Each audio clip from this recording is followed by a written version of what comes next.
براہ راست آپ کو لیے چلیں گے. عطا تارڑ اس وقت نیوز کانفرنس کر رہے ہیں. بریگیڈیئر MTS باجوہ 8 سکھ کا جو بریگیڈیئر تھا جو کارگل کی جنگ میں بھارت کی سائڈ سے کمانڈ کر رہا تھا، وہ کہتا ہے کہ جب جنگ ہوئی ٹائیگر ہل کے محاذ پہ تو مجھے سمجھ نہیں آئی کہ یہ پاکستان بار بار حملہ کرتا ہے اور ہم یہ حملہ پسپا نہیں کر پاتے، یہ کیا وجہ ہے اس کی. تو پھر پتہ لگا کہ ٹریک سوٹ میں ایک افسر اس کو لیڈ کر رہا تھا. کہتا ہے میں نے کہا کہ اس کو مارو، یہ جب تک کھڑا ہے ہم جیت نہیں سکیں گے. کہتا ہے جب ہم نے اس کو شہید کر دیا تو میں نے کہا کہ اس کا جستے خاکی اوپر لایا جائے. کیپٹن کرنل شیر خان کا جستے خاکی لایا گیا. اس نے اس کی جیب سے خط نکالے جو ان کے گھر والوں نے ان کو لکھے تھے اور اس نے کہا یہ کیپٹن کرنل شیر خان ہے. اس نے کہا کہ میں اپنے GOC کو فون کیا. اب یہ بھارتی بریگیڈیئر کہہ رہا ہے کہ میں نے اپنے GOC کو فون کیا. پاز کر دیں اس کو. اور میں نے کہا کہ سر میں اس کی سائٹیشن لکھنا چاہتا ہوں.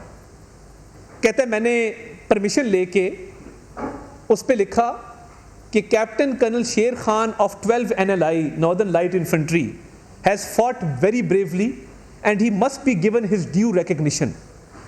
انڈین بریگیڈیئر جس پہ حملہ آور ہونے والے اور پاکستانی فوجی جو وہاں پہ فتح کر رہے تھے اس ٹائیگر ہل کو، دشمن کہہ رہا ہے کہ یہ بڑی بہادری سے لڑا ہے اور اس کی جیب میں ایک چٹ ڈال کے اس کے جستے خاکی کو پاکستان بھجوانا چاہتا ہوں. اور وہ بریگیڈیئر کہتا ہے کہ جب نشان حیدر دیا گیا تو مجھے خوشی ہوئی کہ ایک بہادر افسر جس نے یہ محاذ لڑا تھا میری چٹ کی وجہ سے اس کو نشان حیدر ملا ہے. تو آپ دیکھیں نا، دشمن تعریف کر رہا ہے. جو آمنے سامنے جنگ میں بندوقیں تانی ہوئی ہیں، فائرنگ ہو رہی ہے، شیلنگ ہو رہی ہے، اور وہ کہہ رہا ہے کہ جی اس کو نشان حیدر دیا جائے. میں اس لیے ثوابی جا کے ہاتھ جوڑ کے انور شیر خان سے معافی مانگ کے آیا ہوں اور شرمندگی کا، ندامت کا اظہار کر کے آیا ہوں کہ اس کرپٹ آدمی کی سیاست کی وجہ سے آپ کے بھائی کا مجسمہ مسمار ہوا. ہم شرمندہ ہیں. اس نے میرے دادا کی تصویر دکھائی جو اس نے وہاں لگائی ہوئی تھی. اس نے کہا کہ ہمیں صدر صاحب نے ایوارڈ دیا تھا، یہ میری تصویر ہے ان کے ساتھ.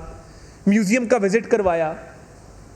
یہ لوگ ہیں جو ہماری آزادی کے ضامن ہیں، جو ہماری حفاظت کے ضامن ہیں، اور ان بدبختوں نے یہ کرتوت کی ہے ان کے ساتھ.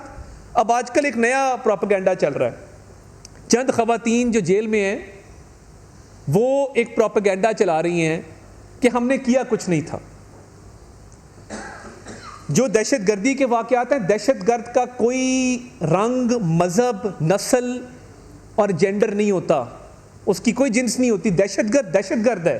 وہ مرد ہو، وہ خاتون ہو، وہ کسی بھی مذہب سے تعلق رکھتا ہو. ان خواتین کی ذرا ویڈیو چلا دیں. میں چاہتا ہوں قوم یہ دیکھے کہ یہ خواتین کیوں جیل کے اندر ہیں. ذرا ویڈیو چلائیے گا اور ساؤنڈ کے ساتھ چلائیے گا. ذرا کیمرہ مین حضرات سے میری درخواست ہے، ساؤنڈ اونچی کر کے اس کو ذرا تھوڑا سا ذرا زوم آؤٹ کر دیں. یہ آپ دیکھ سکتے ہیں،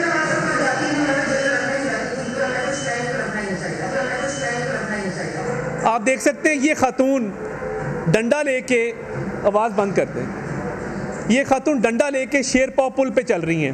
یہ کور کمانڈر ہاؤس کی طرف، یہ دیکھیں، تمہاری ایسی کی تیسی، ہمارے پیسوں پہ پل کے ہمارے گریبان پہ ہاتھ ڈالو گے. جو ہاتھ آیا اس ہاتھ کو توڑیں گے. خان صاحب کو کیوں لے کے گئے؟ اپنی امی کا رشتہ دینا چیک کرنے کے لیے لے کے گئے. یہ خاتون کی زبان سنیں ذرا. کور کمانڈر ہاؤس کے اندر بھی چلے گئے ہیں، باہر بھی موجود ہیں.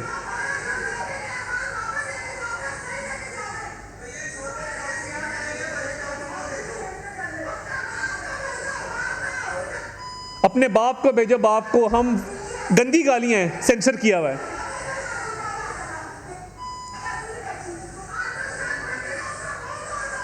منہ توڑ دو، اندر گھس جاؤ کور کمانڈر ہاؤس کے. آج یہاں فائدہ نہیں لبرٹی میں. آج ہم ان کے گھر کے سامنے جائیں گے جن کو ہم سبق سکھانا چاہتے ہیں. یہ کور کمانڈر ہاؤس کے باہر کی فوٹیج ہے.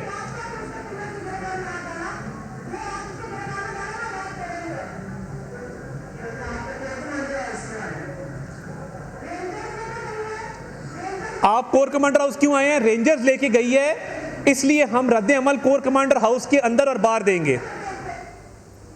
یہ آپ کو ویڈیو دکھانے کا صرف ایک مقصد تھا کہ کہ یہ کہتے ہیں کہ ہمارے پہ سوشل میڈیا کے کیس بنائے جائیں, ہم نے کیا کچھ نہیں. اب یہ اس میں 4 خواتین ہیں, کلیئرلی ڈنڈے لے کے شیرپا پل کراس کرتے ہوئے کور کمانڈر ہاؤس کی طرف پیش قدمی ہو رہی ہے, وائلنٹ موب کو لیڈ کر رہی ہیں, نمبر 1. نمبر 2, الفاظ کیا ادا کر رہی ہیں, گندی گالیاں میں نے سینسر کیا ہے, میں نے پورا سینسر کیا ہے کہ وہ غلیظ زبان استعمال کر رہی ہیں. کن ماں باپ نے تربیت کی ہے؟ اور کہہ رہی ہیں کہ ہاتھ بھی توڑیں گے, منہ بھی توڑیں گے, کور کمانڈر ہاؤس کے اندر بھی ہیں, باہر بھی کھڑے ہیں. یہ تمام فوٹیج کینٹ کے ایریے کی اور کور کمانڈر ہاؤس کی. عالیہ حمزہ صاحبہ ایک پارلیمنٹیرین ہے, وہ کیا کہہ رہی ہیں کہ ہم اندر گھس چکے ہیں. اور یہ خواتین ڈنڈا لے کے موب کے ساتھ ٹک ٹاک پہ ویڈیوز بناتے ہوئے اور لہلاتے ہوئے, آپ جب کور کمانڈر ہاؤس جا رہے تھے تو کس نیت سے جا رہے تھے؟ پھول دینے جا رہے تھے, ہار پہنانے جا رہے تھے. اب سوشل میڈیا کا پرچہ کیوں کیا جائے؟ آپ سارے لاہور میں رہتے ہیں. اب اچھا, بچوں کو استعمال کیا جا رہا ہے, چھوٹے بچے ہیں, ان کی روتے ہوئے ویڈیوز آ رہی ہیں, چھوٹے بچے ہیں, کہا جا رہا ہے ماں کے بغیر وہ ماں کو بڑا مس کر رہے ہیں. کیا وہ خاتون جو کسی بھی دہشت گردی کے واقعے میں کسی سوسائڈ بامر کو کی سہولت کاری کرے, فیسیلیٹیٹ کرے, کیا اس کو اس بنا پہ چھوڑ دینا چاہیے کہ اس کے بچے ہیں؟ دہشت گردوں کے بھی بچے ہوتے ہیں, پھر تو دہشت گردوں کو بھی چھوڑ دیں کہ ان کے بچے ہیں, وہ اکیلے ہیں گھر پہ, ماں باپ نہیں ہیں دھیان کرنے کے لیے. کرمنل لاء میں آپ کا عمل بھی دیکھا جاتا ہے, نیت بھی دیکھی جاتی ہے. مینز ریا اور ایکٹس ریس ایک بنیادی سی چیز ہے. ڈنڈے پکڑے ہوئے, گالیاں دیتے ہوئے, موب کو لیڈ کرتے ہوئے, ہاتھ توڑنے اور منہ توڑنے کی دھمکیاں دیتے ہوئے موب کو اندر گھسایا ہے کور کمانڈر ہاؤس کے. اور اب کہتے ہیں کہ ہم نے کیا کچھ نہیں, ہمارے پہ جھوٹے الزام ہیں. میں نے ویڈیو چلائی ہے, میں نے ایویڈنس دیا ہے, میں نے موقع دکھایا ہے, میں نے موٹیو دکھایا ہے, میں نے آپ کو ان کی حرکات دکھائی ہیں, ان کی زبان سنائی ہے. آپ دیکھیں کیا کہہ رہی ہے, خان صاحب کو لے کے گئے, ماں کا رشتہ دینا چیک کرنے لے کے گئے. یہ الفاظ ہیں کہ جو ٹی وی پہ بھی چل سکیں. اور اب کہتے ہیں ہمیں روٹی کچی دی جاتی ہے جیل کے اندر. بیٹا جیل ہے, یہاں پہ چکن منچورین نہیں مل سکتا, نہیں دے ہی نہیں سکتے. آپ 100 خواہش کر لیں, پیزا اور چکن منچورین وہاں پہ نہیں ہو سکتا. وہی روٹی ہے جو وہاں پہ آیا نے اندر کھانی ہے, جو آپ کی بیرک کی انچارج ہے, آپ نے بھی بیٹا وہی روٹی کھانی ہے. اس لیے جب ملک کی سالمیت پہ کسی کے افسانے پر آپ حملہ کرتے ہیں, اس کے کانسیکوینسز ہیں, اس کے نتائج آپ کو بھگتنا پڑیں گے. یہ نہیں ہو سکتا کہ آپ یک طرفہ کاروائیاں کرتے جائیں, دہشت گردی کے واقعات کریں اور بعد میں کہیں ہم خواتین ہیں, ہمیں یہ سلوک نہ کیا جائے, سوشل میڈیا کے پرچے کریں. بھئی اگر آپ گھر میں بیٹھ کے کی بورڈ پہ یہ کارروائی کی ہوتی, سوشل میڈیا کے پرچے دے دیتے. آپ چل کے گئے ہیں, آپ نے حملہ کیا ہے, تو اس کے تو نتائج بھگتنے پڑیں گے. اور ان تمام لوگوں کو دیکھیں, میں آپ کو یقین دلاتا ہوں, ان کو سزا ہوگی, ان کو قید کاٹنی پڑے گی. ابھی تو چلے مقدمہ چل رہا ہے نا, جو ایویڈنس آ چکی ہے, 10 سال قید بھی ہو تو میں سمجھتا ہوں کہ وہ کم سزا ہے. کہ انہوں نے ہماری نیشنل یونٹی کو, نیشنل پرائیڈ کو, قومی سلامتی کو مجروح کرنے کی کوشش کی ہے. اور اگر اس ایویڈنس کو کوئی ریفیوٹ کرنا چاہتا ہے, کوئی نہیں کرے گا. ان کی جماعت بھی ان کو لوارث چھوڑ چکی ہوئی ہے. یہ عمران خان صاحب جن کا نام ہے نا, لوگوں کو استعمال کرتے ہیں, ٹیشو پیپر کی طرح پھینک دیتے ہیں. ان کا نام لینے والا کوئی نہیں ہے. آج ہم ان کا نام لے رہے ہیں کیونکہ انہوں نے کرمنل ایکٹیویٹی کی ہے. اور میں دوبارہ ریپیٹ کر دوں, کرمنل کا نہ کوئی مذہب ہوتا ہے, نہ رنگ ہوتا ہے, نہ نسل ہوتی ہے, نہ جنس ہوتی ہے. کرمنل ہے, ٹیررسٹ ہے.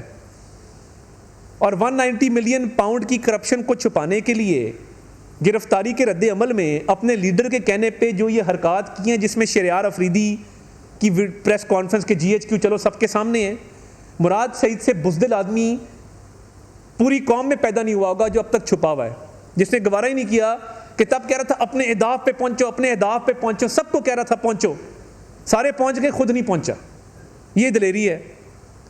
فواد صاحب کو میں کچھ نہیں کہنا چاہتا, اللہ تعالیٰ اپنی پناہ میں رکھے. جس طرح وہ ہاں پر کانپ رہے تھے اور بھاگ رہے تھے اور ہف رہے تھے, میں کیا کہوں.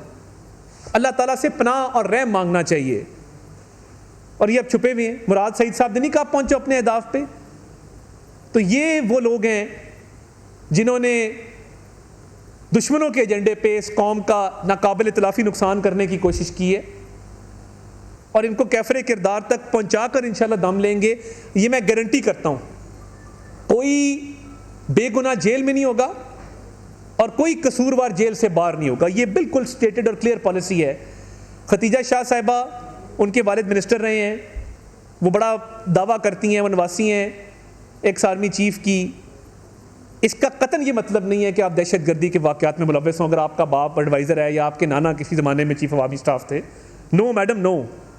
آپ کا برانڈ ہے 53 لاکھ کے آپ جوڑے بیچتی ہوں گی، آپ ارب پتی خاتون ہوں گی، بڑی انٹائٹل فیل کرتی ہوں گی، اپنے آپ کو بہت سمجھتی ہوں گی کہ میں بڑی بلا ہوں، مگر پاکستان کی قومی سلامتی پہ حملہ کرنے کا آپ کو بھی رائٹ نہیں ہے. کبھی جیل دیکھی نہیں ہے. ان کا خیال تھا کہ یہ حملے کر کے بھی ہم بچ جائیں گے.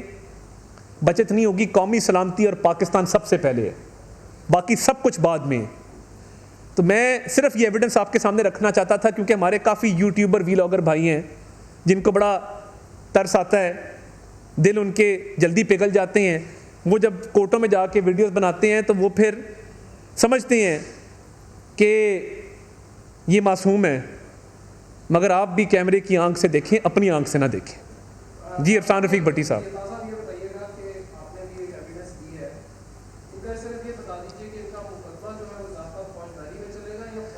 دیکھیں فی الحال ضابطہ فوجداری کے تحت اینٹی ٹیررزم ایکٹ 1997 کے تحت مقدمات چلائے جا رہے ہیں. جو 16 لوگ لاہور میں، جس میں ایک حاشر نامی ورکر بھی ہے، بیچارہ اسٹوڈنٹ ہے، جو بک کیا گیا ہے، اگر ان کے خلاف مزید ایویڈنس آئی تو ان کو وہاں ٹرائی کیا جا سکتا ہے، مگر فی الحال ان کو اینٹی ٹیررزم ایکٹ کی شکوں کے تحت، کیونکہ دیکھیں ہر چیز موجود ہے، موٹو موجود ہے، ڈنڈے پکڑے ہوئے ہیں، حملہ کر رہی ہیں، منہ توڑنے کا کہہ رہی ہیں، ہاتھ توڑنے کا کہہ رہی ہیں، پیش قدمی کا کہہ رہی ہیں، اور یہ موب کو لیڈ کر رہی تھیں. لبرٹی جب یہ موب گیا ہے تو یہ 2 بہنیں ہیں اور یہ عالیہ حمزہ ہے اور یہ چوتھی طیبہ راجہ نامی خاتون ہے، جنہوں نے کہا کہ یہاں نہیں، کور کمانڈر ہاؤس چلو، کینٹ چلو، توڑ دو، مار دو. یہ تمام للکارے موجود ہیں. وہ دیہاتی علاقوں میں نا ایف آئی آر جب جھوٹی کراتے ہیں تو مطلب میرے جیسے بندے پہ ایف آئی آر ہو تو عدنان شیخ کا نام للکارے میں ڈال دیتے ہیں. تو وہ للکارہ عدنان شیخ نے زندگی میں نہ مارا ہو، مگر یہاں جو للکارہ ہے وہ آپ سن سکتے ہیں کہ وہ کہا جا رہا ہے کہ چلو کور کمانڈر ہاؤس کی طرف.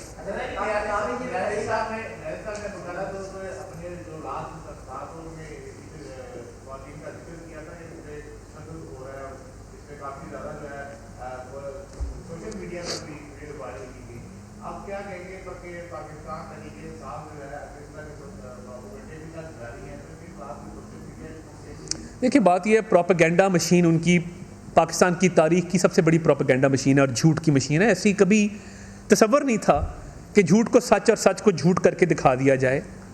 تو دیکھیں جو لوگ 9 مئی کے واقعات کے حوالے سے جھوٹا پروپیگنڈا کریں ان کے خلاف بھی ایکشن بالکل لیا جائے گا. بلا لاہور میں وزیر اعظم کے معاون خصوصی عطا تارڑ نیوز کانفرنس کر رہے ہیں. آپ نے گفتگو سنی، اب تک کے لیے اتنا ہی.